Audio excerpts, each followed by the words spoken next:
I am Edwin K. Morris, President and founder of Pioneer Knowledge Services, America's first knowledge management nonprofit.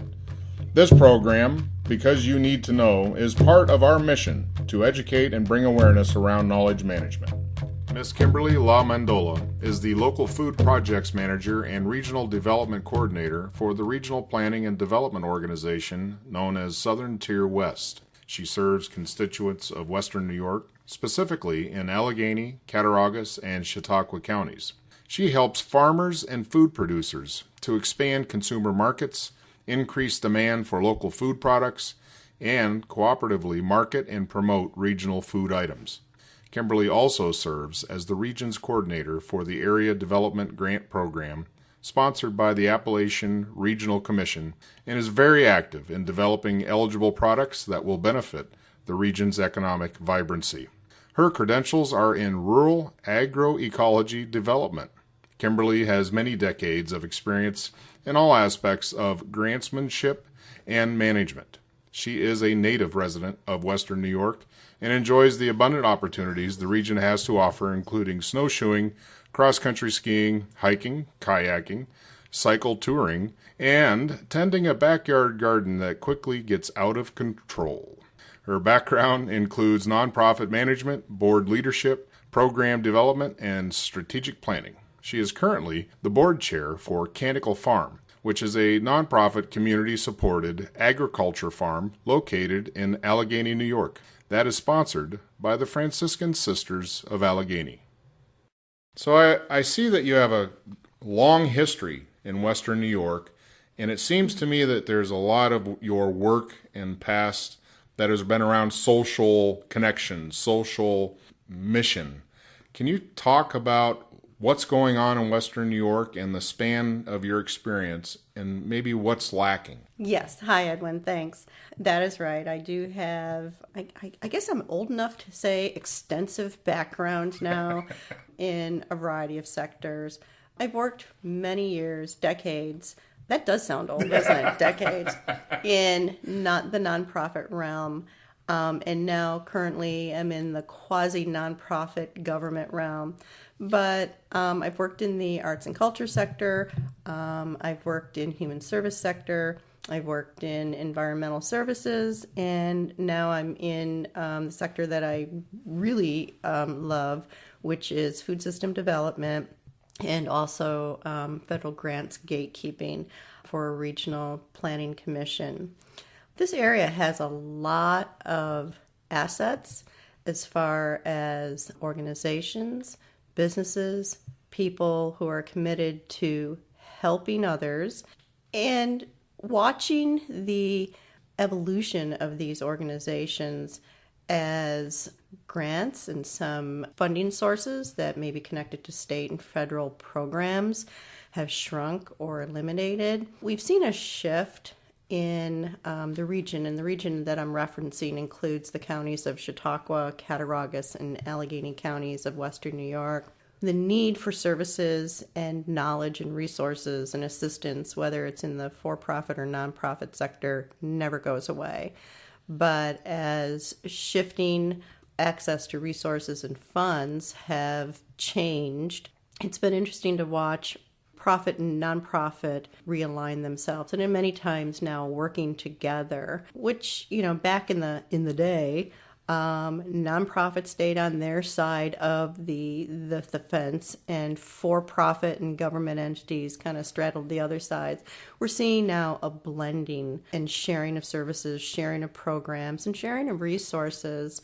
The initial knee-jerk reaction when maybe 10 or 15 years ago, when we saw some funding quickly and dramatically dry up to support a lot of these agencies, and collaboration, that was the big word about 15, 20 years ago, collaboration and partnerships.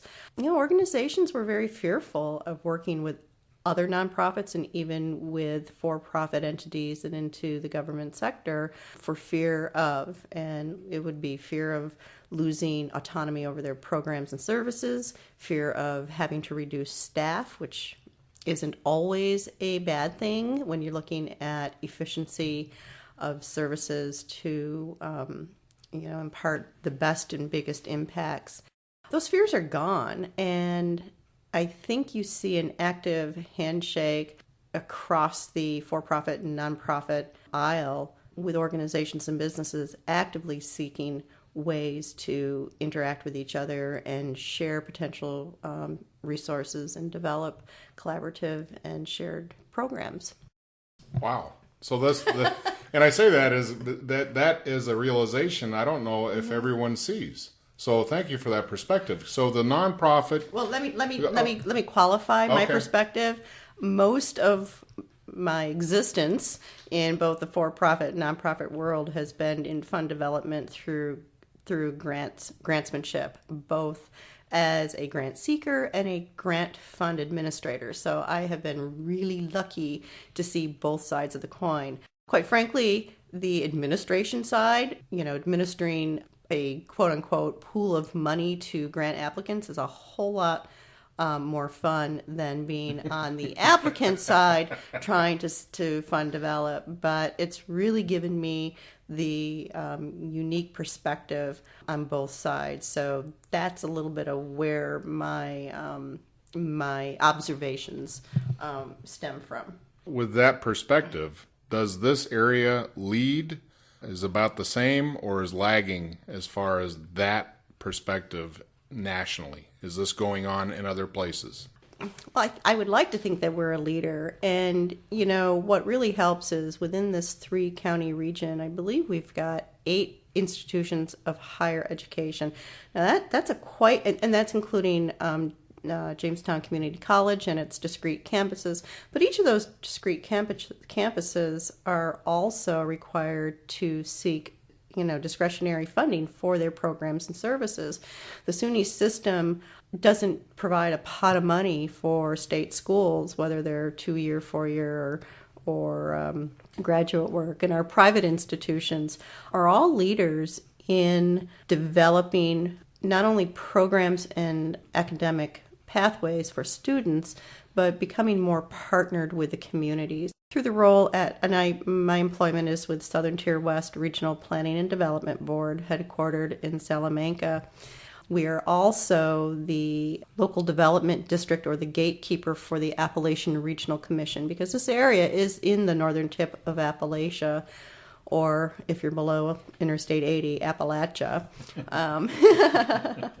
And we've seen, colleges like Alfred State College not just develop really incredible and relevant programs for their graduates to really have the greatest post-graduation chance of employability, but they reach into the community and partner with other organizations and provide a lot of opportunities for the residents to access many times free programs and services and knowledge enhancement. So I think this area as a whole does have leadership in some of this transformation and shift in how nonprofits and for-profits have interacted, because we do have a density of higher education institutions, which is an asset.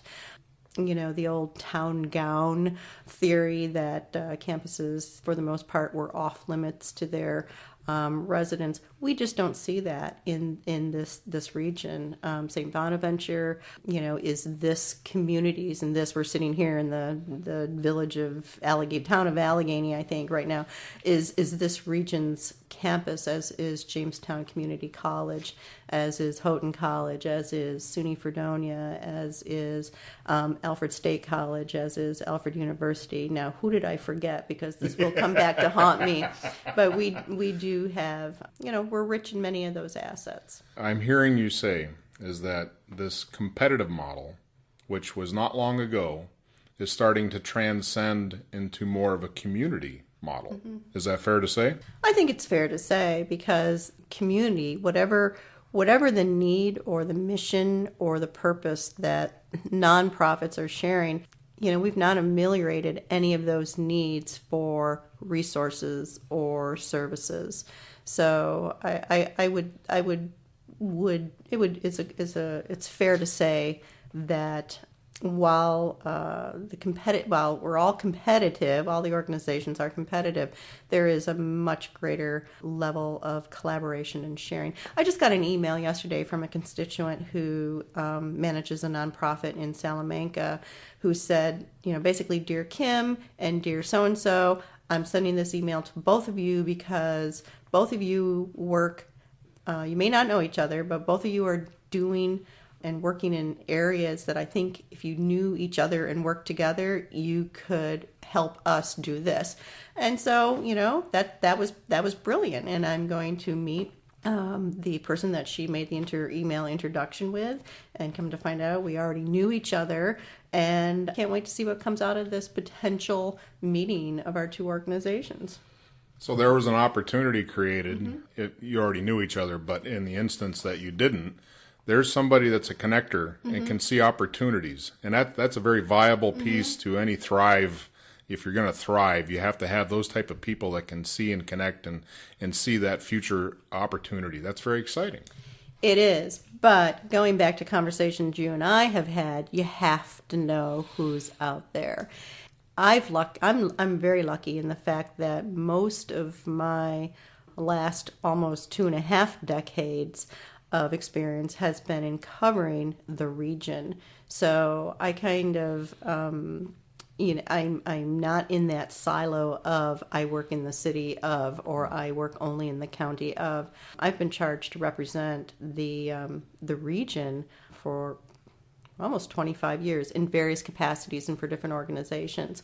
And it's interesting in the one, maybe the arts and culture sector that I had worked in, especially with elected officials, those are the same people that I'm currently working with in a different kind of sector in dealing with food system development, agriculture, support to food producers and value-added food processors, and trying to develop markets for consumer markets for products and goods that are grown and made right here.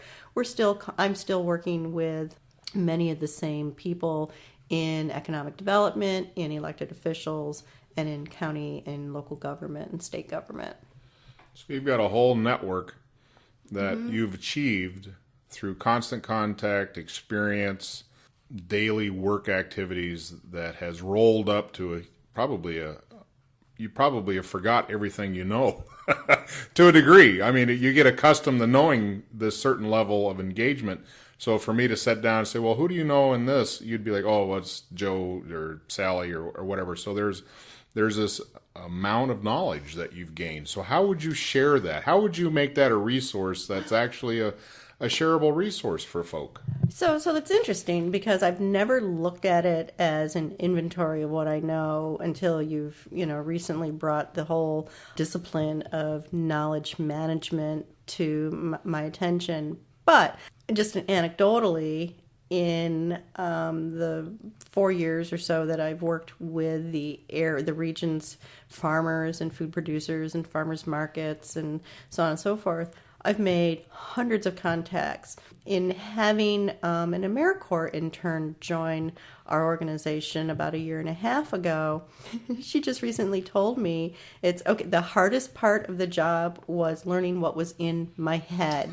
And she said, I would have a conversation with Kim and she would say, well, so-and-so did this and now you need to see so-and-so and so-and-so. And she said, she's got 1 year under her belt, or actually a little bit more than 1 year. And she said she's now feeling confident enough to go out on her own and initiate conversations and programs and services, because now she knows, who I was referencing. And there's always a backstory too. And I'm always about the story. I love the story of something. So working with farmers and producers isn't always the fastest way to get things done, because I love the story. But that was the anecdotal, to hear her say the hardest part of the job was to access what was in my head, realizing that I am just one person in one organization, really do hold a volume of not only data but anecdotal information, hearsay too. Not always a lot of what I know is truth or accurate, but it's a good conversation starter. And I guess I really haven't yet thought of how to relay that. And I kiddingly said for another nonprofit organization that I've just stepped into the leadership role of the board of directors, we talked about what I've known in the nonprofit world to be what you call the croak file. And everybody looked at me and said, "What?" And I said, "Well, I'm an old school nonprofit. Any organization I've ever worked for or been on the board, it was suggested we have a croak file." And they're like, "What is that?" I said, "Well, it's basically your logbook of operations and history and minute-to-minute deployment if, say, the executive director or the person with all the knowledge, for lack of a better word, croaked." Exactly. And so what if the person who had all the knowledge that kept that organization going on a day-to-day basis was not available 8 o'clock the next morning or on? Yeah. The board would and other staff have to be able to not miss a beat, especially in the way nonprofits and even for-profit businesses, you don't get too many second starts or third starts and be successful. So I'm like, so how do I do a croak file? Or we'll call it living knowledge, because I don't plan on croaking. Right. Knock on wood here of the work that I'm doing, and I haven't found the answer to that yet. Well, that's a challenge. I mean, so if you equated what your person you were just referring to at your current job said that it took about a year for proficiency to hit in, or at least some level of confidence, how much did that cost?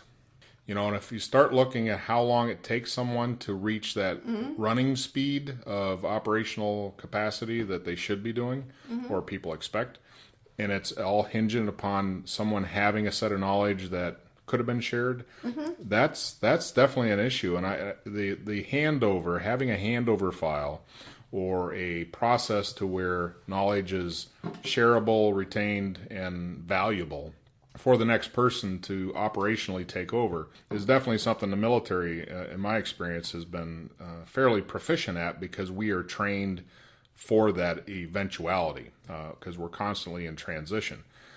So in what I've seen is that in some organizations, they do a exit interview, which to me is a little too late. And so the processes during the workday, the work processes should reflect some sort of knowledge capture to enable someone else to be able to walk in and do that. Because the last thing you want someone to do is at their last 2 weeks notice before they retire, or they just won the lottery, so they're going to give you one more week, is to say, "Hey, can you put everything you know in a 3-ring binder so the next person..." Well, that's questionable value. What would be your recommendation for any organization to consider? How, because you've identified the issue, so you've probably thought some of how you would get around that. Well, and I want to go back to my coworker that you were referencing as far as the expense in somebody coming up to speed. This was a little bit different situation, since the position was funded mostly through AmeriCorps, and it's not so much an internship, but it's an opportunity for somebody to learn. So not only do they contribute, but the bulk of their takeaway is to gain knowledge. So that was an ideal situation. I think that happened, and the situation was the way it was established to be. So it wasn't a loss of expense on paper. In fact, she's been a tremendous asset to our program and is now highly contributing based on the knowledge that I guess she picked from my head, and of course her own knowledge that she's gained with being in the field. To your next question, how to do that? And I don't know, other than even in our small organization of 7 employees, we work in, among us, we all work in pretty much a pretty discrete area of work. Our director is very good about encouraging us to meet as a group, as a staff, and we've kind of organically now walk down the hall and talk to our colleagues, and are beginning to do a lot of just in-house collaboration, because so much of the work that we do in our discrete disciplines isn't discrete anymore. It overlaps into all the other areas that each of us is doing. So whether it's food system development or broadband or GIS or transportation planning or rural health care or assistance to municipalities, it's all connected. There's a lot of crossover. It's a lot of crossover. So any organization or business, and I think the younger organizations, kind of like the Google and the Apple type of organizations where they have co-working spaces, and there's a lot of dialogue that I think naturally exchanges among staff and the creative economy and inside the building and outside of the building, helps to decentralize the knowledge among many people. So I think just establishing an atmosphere of collegiality within your own organization and external of your organization is probably one of the best ways to encourage verbal sharing and knowledge. And even if with everything being, digitally and cloud-based, I think it would be pretty easy to establish some kind of, even if you have your own account where your employees can do something like tweeting to each other about, hey, today I did, or hey, anybody have an idea of? So I just think, like I said, I love the story, so I prefer usually always face-to-face communication. Now I try to stay on top of all the, the gadgets and the up to the minute way of communicating, but still face-to-face communication is my preferred method. Well, I'm gonna take that last thought you provided, because to me the culture is the key, and that's exactly what you're speaking to, is how to engage the culture. Conversation, face-to-face methods are things, storytelling are things where people have to rely on listening and to be able to communicate and understand each other, and those are things that help to build trust, which then propagates more communication. So I'm with you there. I appreciate that. The last thing I'll ask is that two things I'll ask. So what is knowledge management to you? We've had conversation. I'm just interested to know what you think knowledge management is. I don't want to give you the wrong answer, because you've really enlightened, this is a test. Me. Yes. But just looking at what I've just kind of reviewing what I've just sat here and talked with you about, and thinking a little bit greater about it than I normally would. I think knowledge management is it's both a process and a practice and even a science, which actually kind of describes something similar to like eco-agriculture. There are many different ways that it can be described. So I think it's getting a sense, or an inventory sounds like such a hard word, of what is known and by whom, leveraging what is known to know more, to do more, to be more, to help more. And even if it's just in little increments or little bits, it's funny. I've had long-term work relationships with amazing people, and people that I have worked with for 10 or 15 years in previous jobs, I still stay in touch with. And it surprises me that even if we get together for lunch, I still learn something new about what they know in their work world. Every day changes and evolves. So does knowledge. And sometimes it's overwhelming now that, with the press of a button, or, a press, with your thumb devices and phones, what people know can be what millions of people know in a split second. So sometimes you either want to put your head in the hole because you can't keep up with it, or really think, how do you leverage it? And I think knowledge management basically to me summarizes is, how do you leverage it so that it's not static knowledge, that it always evolves and turns and grows to the benefit for somebody or groups of people or for some purpose. Well, thank you. I think you captured the whole essence of basically putting knowledge to work.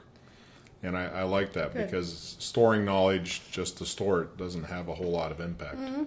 And the last thing I'll ask is what would be the last thing you like to leave the room with? What's that last thing you want to have out there as something that's important to you and you want to make sure it's known? Well, I'm going to turn it right around to the current work that I'm doing with food system development and looking at our micro and regional economies, and spending time recently with nieces and nephews, and spending time with younger folks, and spending time with older folks. I guess I see people making purchase decisions, especially with their food. I see younger people having sometimes difficulty their eyes being diverted from their media screens. I guess I would just encourage people to put all of that stuff down for a moment before you make your next food purchase, before you turn on your screen and read something. Ask why. Is it the truth? Not is it the truth, but why? Challenge something. Challenge the why. Why is it that what's on the grocery stores, comes in boxes rather than something I have to wash and cut the stem off and cook it? Ask why, and engage back into civil society, or maybe uncivil society even. Unrest is not a bad thing.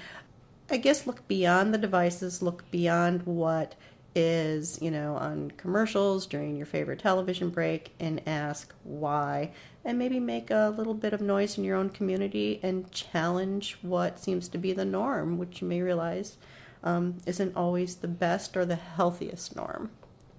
Well, thank you very much. You're welcome. Now you're going to ask yourself about why about something today. Now, why do I? Yeah. So that's the challenge. Mm-hmm. Ask why. Ask why. All right. Okay. Thank you. You're welcome. This program, Because You Need to Know, brings people and their knowledge forward to be shared.